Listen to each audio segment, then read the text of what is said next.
This starts with e4, e5, knight c3, knight f6, and then you play the last move of the game f4 and black resigns.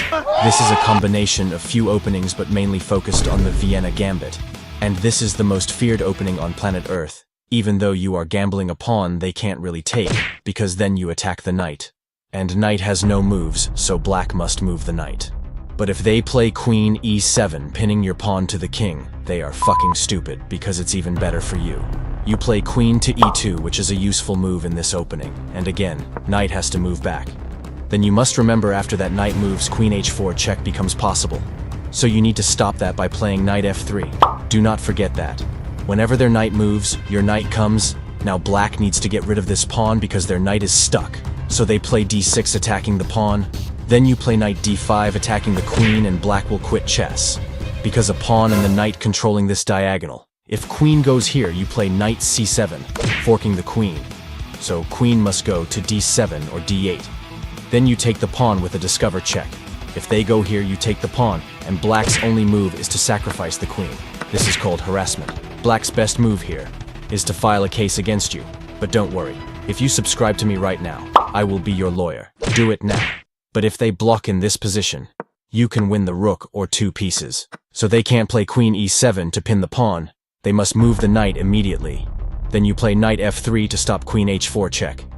Then black will play knight c6 or d6 and you play d4. If they take the pawn, don't take back, instead you play queen e2 pinning the pawn. Your next move should be bishop takes pawn, and then you castle queenside. And just look at your massive development, by the way.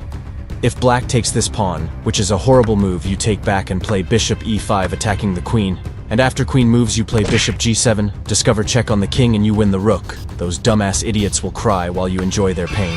This is much better than what you see in other bullshits. So that's what happens if they accept the gambit. Now let's see what happens when they decline the gambit. If they play knight c6 to guard the pawn, you can take the pawn, and after knight takes, you play d4. After the knight moves, you should play e5. And now they can play queen e7, because if you play queen e2, the knight comes in.